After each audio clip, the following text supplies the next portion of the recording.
And welcome into This Life Matters. I'm Drew, and this is Gigi. How you doing today, Gigi? I'm doing really well today. Thank you. I've had my physical physical therapy. Is everything going good with your recovery?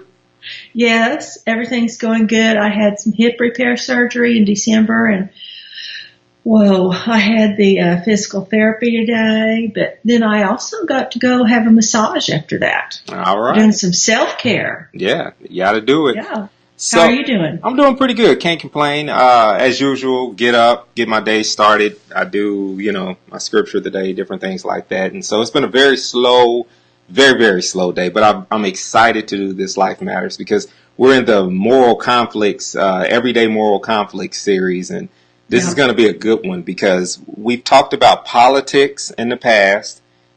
We covered it from just some of the bigger issues, and now kind of give us a framework of what this one's going to cover today.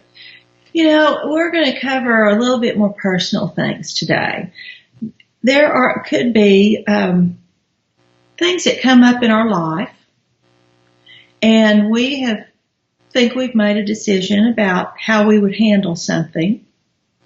And maybe something kind of slaps us in the face, something that we have to, are we going to keep along with this belief about it and act on it this way? Or in this instance, because it's so personal, are we going to maybe change our ideas about what we believe? Or maybe we're going to go against a belief anyway. Yeah. So it's that kind of a moral conflict, and which ties right into our overall theme of This Life Matters, which is our lives begin to end the day we become silent about things that matter, according to Martin Luther King Jr. Yes. And that's one of our favorite quotes. We start every show with that one just because it's important. Like, it's so important because we discuss some heavy topics here. And we believe that they're the topics of life that just definitely matter, that deserve a conversation. So if you ever watching This Life Matters, make sure that you let it stimulate a conversation amongst you and your friends, and you begin to talk about these things, and don't let them go silent at all, because these are some things that it's good to let people know where you're coming from, what your experiences are, because it's tough to kind of navigate through the social media terrain as well as some of the other things, just life in general. So. Where are we starting off with this today? I just lost you. Did you? You couldn't hear me? I just lost your voice. Okay. So she said she lost my voice, so I'm just going to keep talking because that's what I do. I just continue to talk. Can you hear me now? You're back. All right. I had to take my earphones off. Oh, okay. All right. So what I was saying is where do you want to start off with these different, because this conversation can go a lot of different ways. So what's our starting point? Somebody asked me that particular question and actually told me they thought that would be a good topic for our show.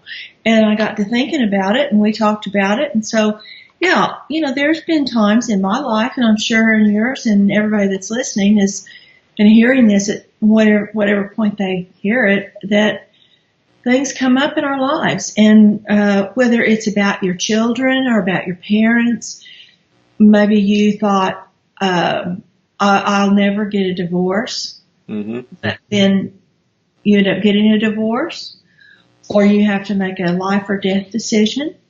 Those are the kind of things that,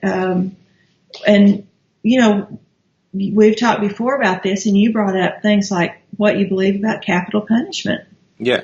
So there's always, it's this point where, and this seems like it coincides with our conversation about politics, but there are these social issues, there's these issues that you may be dead set on, but then the expression that I use when I describe this, what do you do when the devil pokes you with his fork? Like when you dead set on saying, hey, look, I know that abortion's wrong. And the example that we talked about in prep was like, but what about when your 14-year-old child comes home pregnant, or it's your son that gets a young lady pregnant, and you see their future and you see this interruption, and now your view is mixed. What about, and the one that I brought up, what is capital punishment? Because that's one that, That's a huge conflict where you can say that your belief system and everything that you believe knows that one man shouldn't take another man's life, but you're faced with this idea of, but society says we can and we will take a life if necessary. And you may be on one side of the fence until maybe it's your family member who's on death row, or until it's your family who's killed and you feel that person should be put on death row for killing your family member. These are the conflicts that we have. How do we navigate through some of those things and still come out with our mental health intact? I think probably nothing is always or never. Right. And we do need to accept that in general, that things are not always. And if we can accept, we can give ourselves permission to, if we need to move into that gray area, then we can do that, because a lot of things are gray. And when if we're thinking about, okay, capital punishment, which is a life or death issue, abortion, if you put that personally into your life, unless you're faced,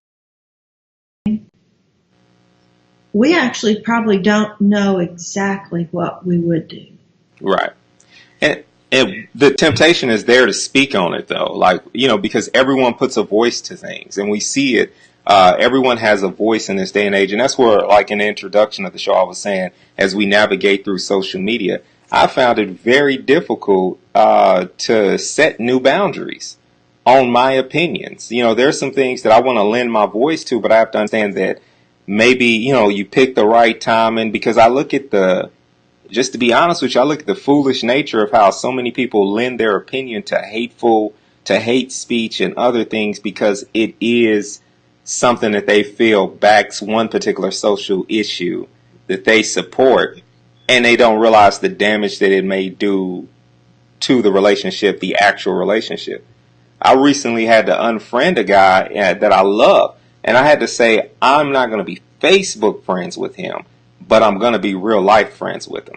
And right after I deleted him, I called him to explain that. Like, we can't love each other in that realm. That's my boundary. Each other on Facebook. Yeah, because Facebook's not real to me. It's not a reality, and there's a boundary I had to set in order to say, you know what? Who am I to tell him he can't post his stuff? Now, what he posted was outright racist and hurtful. And the truth of the matter is, I choose to still love him. I can't love him when he's doing that, like when I see him doing that. So it's not like I'm hiding it. It's just a matter of, let's hash this out in real life and let's come back to real conversations, real life together, and let's try to figure this out together. Because the truth is, if I get keyboard courage and I respond to you on the keyboard and you respond back, then the real relationship we have would disappear, and it's not worth it. Yeah, that is so true, that we can have opinions about these things, and everybody's got an opinion. You know what they say about that. Yeah. But,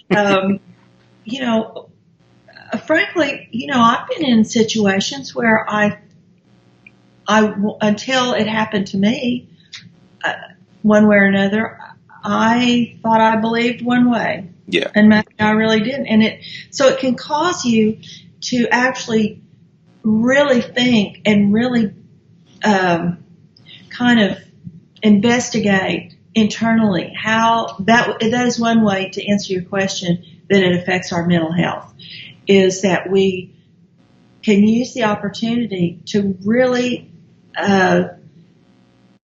with ourselves. Yeah. And see, how do we really feel? Is it based on something that somebody else believes? Is it based on something you heard somewhere?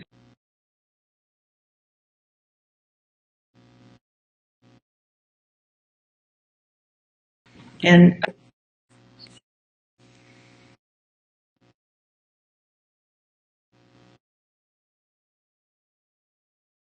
sometimes we tend to take things as facts when they're really not. Yeah. Or that's not really our belief. So if we have a belief and we are not living that belief out, we're not or value. We're not living that way. We do something that goes against. It could be stealing. It could be adultery. It could be saying that. It could be stealing. It could be absolutely anything. It feels wrong. I like to kind of think inside's going like this. It just feels wrong, and we can't justify it. We can't make sense of it. So we have to think, is that really our value? Is it really what we believe all the time? Or are there times that can we give ourselves that there are times that might be not exactly the way I believe, and accept that about ourselves? Yeah, I think that inner turmoil that we all have, that we have to recognize that that's a normal thing. Because sometimes if you're isolated with it and you don't bring the conversation, or you don't go and talk to counselors and just find out that we all need to have that, and that's a healthy thing, that you don't survive the pull or the drain that it can have on you from a mental health standpoint. That isolation can tell you, hey, you're the only one who's thinking this horrible thought about these subjects, or you're the, and you mentioned like the church issue. It's sort of like you show up to church and everyone's just like, at the end of every week, everyone you come together with, they're all down on the local or the new politician who everyone wants to complain about, but you're not complaining about them. That can cause a stress. Or if you're the only one who's like, why am I the only one complaining about this guy? And everyone else is like, just, we don't care. These are things that I think one of the bigger, more personal issues that I've had in recent years is coming to terms with the off and on feelings that I have about gun control. And the conversations about gun control, because of the simple fact that, like, we just had another mass shooting.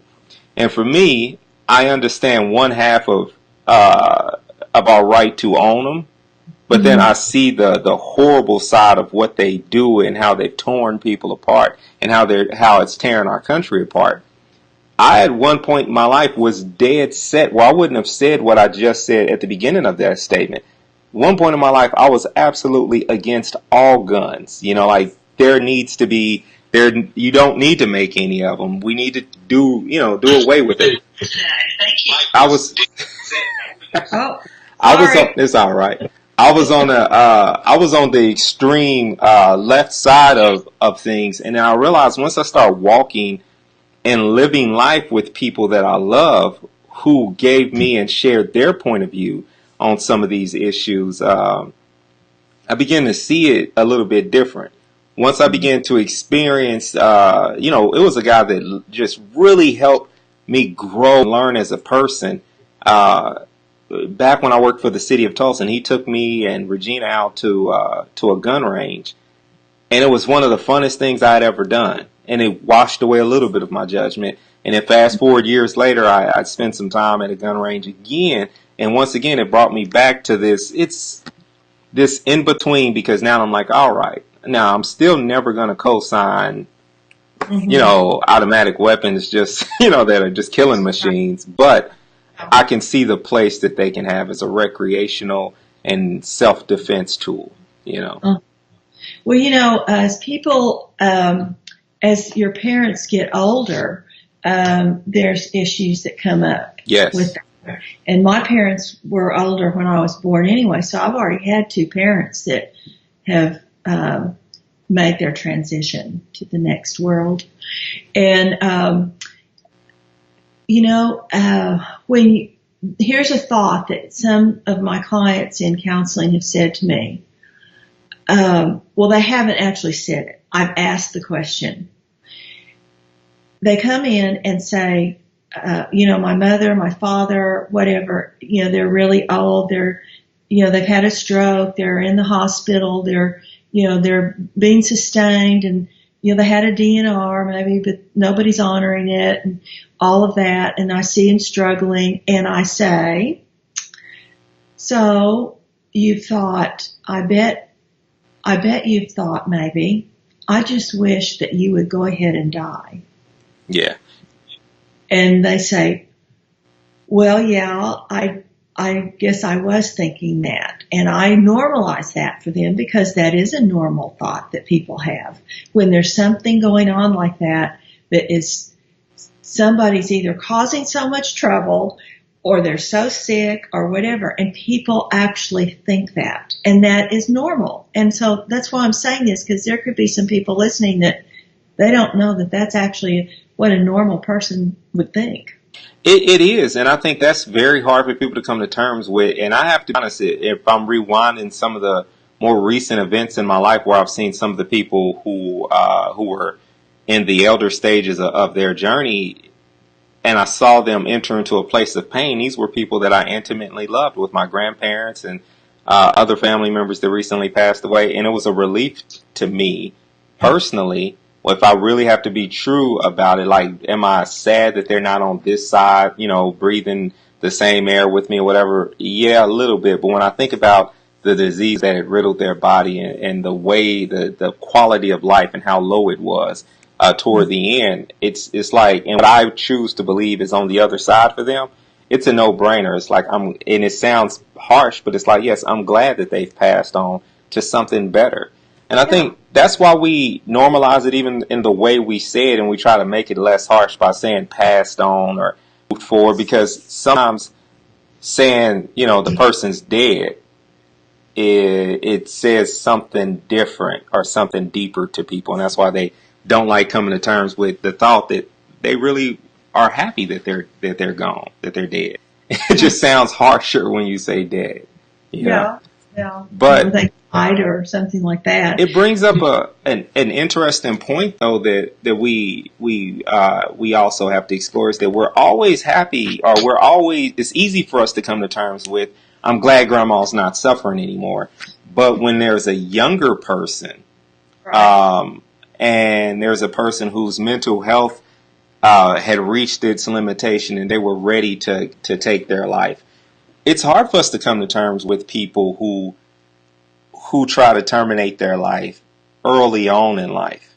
That's something we all struggle with, because we don't want that. We don't want those situations, and it muddies it up. And we, in a lot of cases, have been taught that, oh, well, if a person does that, their destination is hell, and all this that aren't real. You know, like that isn't a part of a real. Some do believe that. Some people are taught that, and that is their faith-based belief, and they have, you know, every right to believe that. You and I don't believe that, but there are people that are taught that, and that's what they do believe. But it's those major topics like that cause us to question, when we're in the middle of something, what is the right and what's right or wrong, and what's right or wrong for us. Yeah.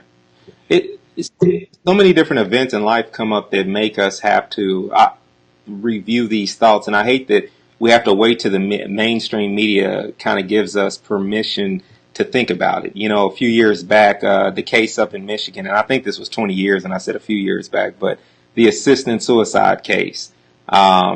These things brought to the forefront us thinking about, okay, well, what would we do in those situations? And I would always say, you know, I don't want anyone to engage into deep, morbid thought, like where that's just all they're thinking of.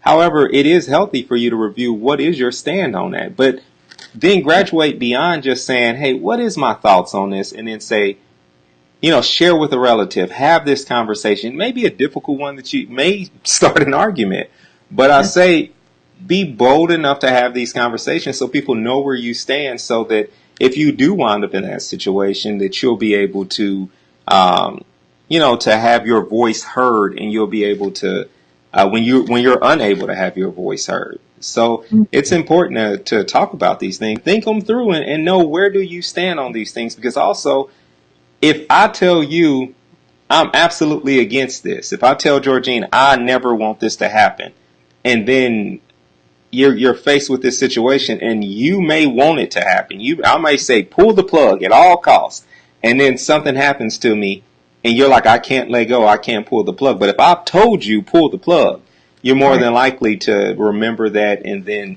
it makes it easier for you to deal with because I've given you permission to do it. You know, my father one time, and he was 93 when he died, but several years before that, one time he told my husband out of the blue, well, if something happens to me and, you know, I'm on life support or something, he said, I want you to pull this. It's like, what? Where did this come from? And where did you get 13 days? But the truth is, he had when he was 93 and he did not recover from it. And he was in and out of a coma, and he did die on the 14th day. It was weird to say, but just out of the blue, he said that. Yes, I'm doing my show. We got company all that's the beautiful part of being live. Yeah. And but yeah, I can't do a Thelma and Louise off the canyon, but you know, I've made some decisions about that, definitely. Yeah.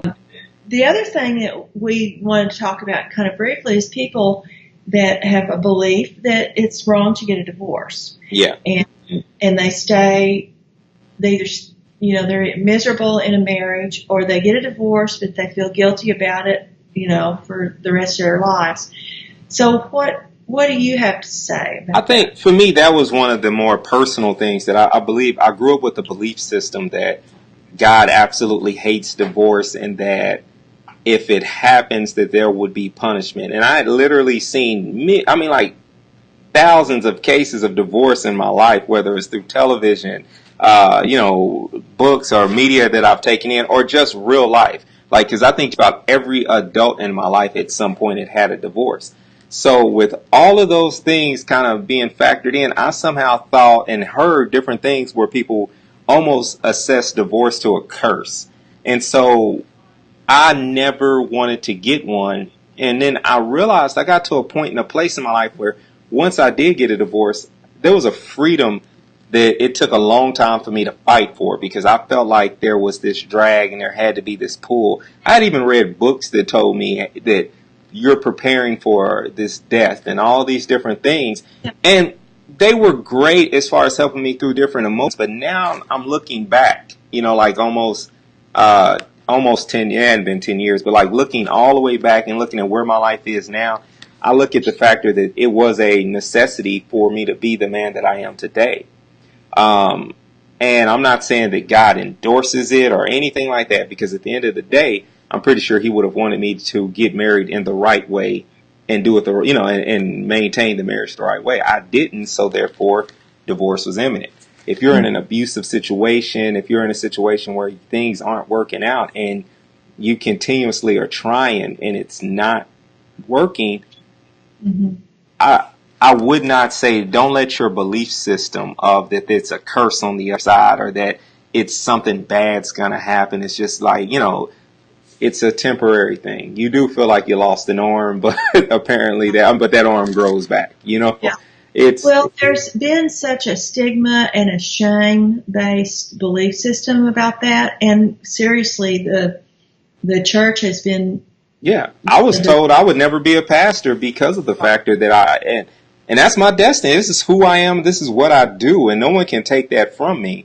But that was a trick that I feel like, and I'm not trying to get too preachy, but that was a trick that the enemy tried to use to rob me of my future, was to tell me that I couldn't have a future if I stayed trapped in a cycle of disobedience and a negative cycle, and that's where I was when I was in a dysfunctional stage in my life. Because I'm not even going to say the marriage was dysfunctional. I was dysfunctional at that point.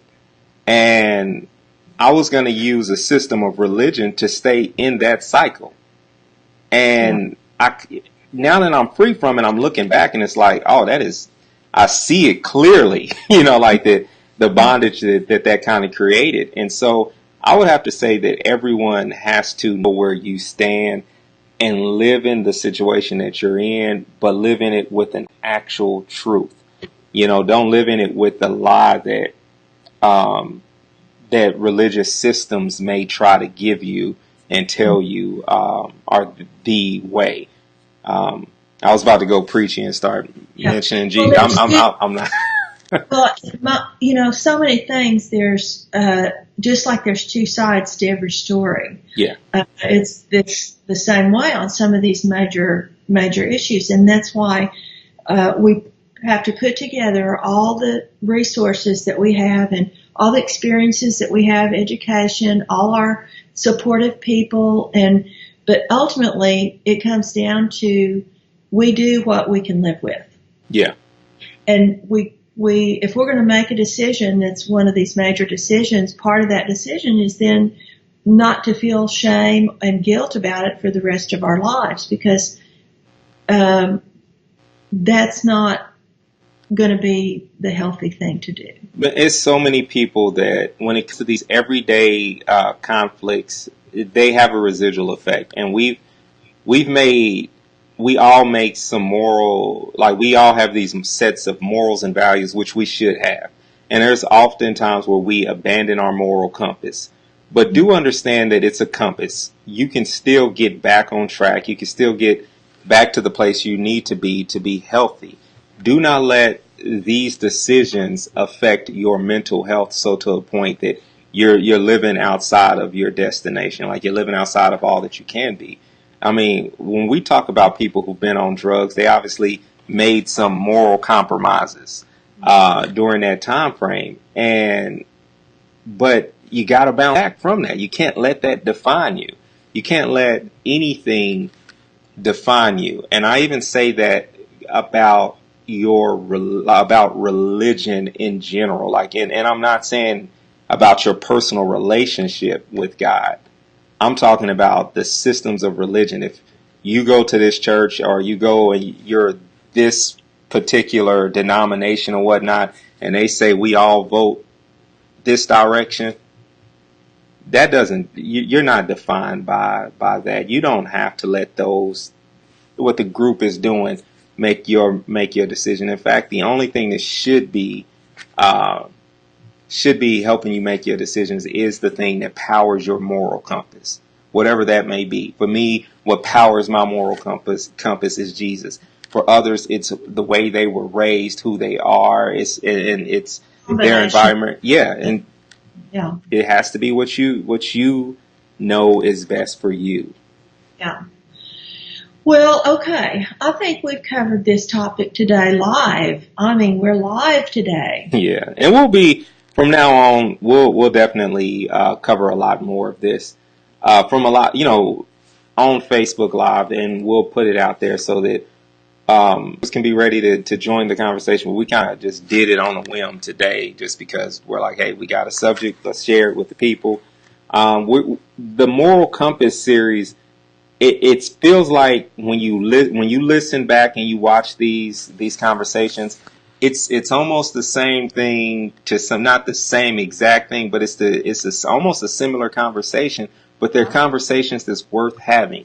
It's time to put some thoughts behind it, and I think when me and you share what we've seen and what we've been through and what we've experienced in life, I think that also helps other people kind of just say, okay, yeah, I thought that too. I felt that too. And that's what we're here for. That's what This Life Matters is here to do, is to help you in any way that we can. Well, we want to thank you for listening today, and we'd like to have your thoughts. You can do that on Facebook or, I guess Facebook would probably be the best way. YouTube as well, because this same video goes over to YouTube too. So yeah. True.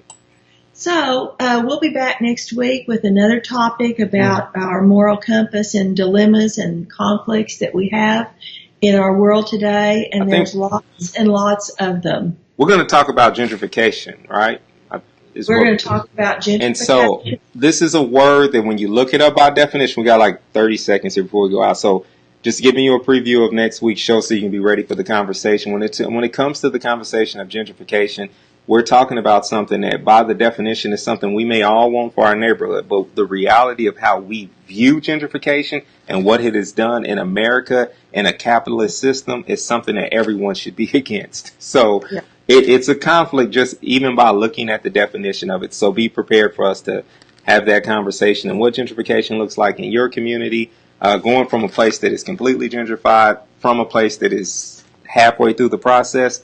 we're going to have a lot to talk about next week. Right, and we will. And so we'll see you next week on This Life Matters.